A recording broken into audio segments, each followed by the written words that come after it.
শিক্ষক দিবসে মাধ্যমিক ও উচ্চ মাধ্যমিকে কৃতী ছাত্রছাত্রীদের সংবর্ধনা। 5ই সেপ্টেম্বর সারা ভারত জুড়ে মহাসমারোহে স্কুল কলেজে পালিত হয় শিক্ষক দিবস।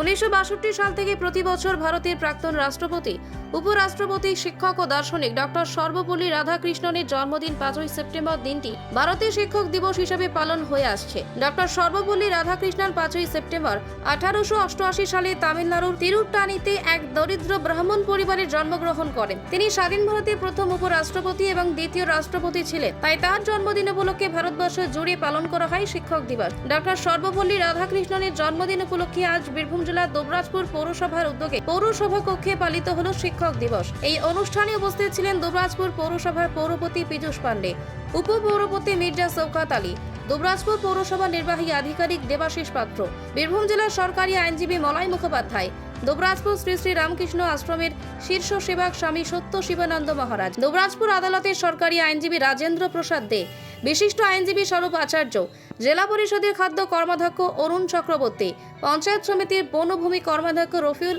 হোসেন খান, কাউন্সিলর শেখ নাজির উদ্দিন, মানিক মুখার্জি, সনাতন পাল, সুভাষ মেটে, সাগরকুণ্ডু, অর্জুন চৌধুরী, বনমালী ঘোষ, বল্টি চক্রবর্তী সহ অন্যান্য কাউন্সিলর, শিক্ষক অরিন্দম চ্যাটার্জি, শিক্ষক শিক্ষিকা এবং মাধ্যমিক ও উচ্চ মাধ্যমিকের কৃতী পড়ুয়ারা এদিন ডক্টর সর্বপল্লী রাধাকৃষ্ণনের জীবন আলেখ্য নিয়ে আলোচনা করেন উপস্থিত অতিথিগণ।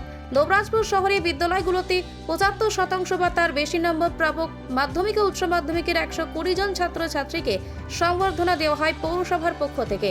তাদের হাতে একটি করে রৌপ্য পদক ও মানপত্র তুলে দেন উপস্থিত অতিথিবৃন্দ। তাছাড়াও 5 জন অবসরপ্রাপ্ত শিক্ষক ও শিক্ষিকাকে সংবর্ধনা দেওয়া হয়। দুবরাজপুর পৌরসভার পক্ষ থেকে প্রতি বছরই শিক্ষক দিবস পালন করা হয়। দুবরাজপুর পৌরসভার পৌরপতি পীযূষ পাণ্ডে জানান, আমরা 2003 সাল থেকে 5ই সেপ্টেম্বর শিক্ষক দিবস পালন করে আসছি। তাই প্রতি বছরের মতো এবছরও মাধ্যমিক ও উচ্চ মাধ্যমিকে কৃতী ছাত্রছাত্রীদের সংবর্ধনা প্রদান করা হয়। আমরা দুবরাজপুর শহর এলাকায় বিগত বছরে যারা যে সমস্ত শিক্ষকরা অবসর নিয়েছে, দুবরাজপুরের বাসিন্দা বা দুবরাজপুর শহর এলাকায় যারা শিক্ষাদান করেছে সেই সমস্ত শিক্ষকদের আমরা সম্বর্ধনা দিই। পাশাপাশি মাধ্যমিক এবং উচ্চ মাধ্যমিক পরীক্ষায় দুবরাজপুর শহরে যে সমস্ত স্কুলগুলো রয়েছে, দুবরাজপুর শহরের বাসিন্দা ছাত্রদের এবং দুবরাজপুরের বাসিন্দা ছাত্র যারা দুবরাজপুর শহরের বাইরেও পড়াশুনো করেছে, অথচ মাধ্যমিক উচ্চ মাধ্যমিকে 75% বা ততোধিক নাম্বার পেয়েছে, সেই সমস্ত ছাত্রছাত্রীদের আমরা সম্বর্ধনা দিই যাতে তারা উৎসাহিত হয়, পড়াশোনায় আরও মনোনিবেশ করে। এইটাই আমাদের মূল লক্ষ্য।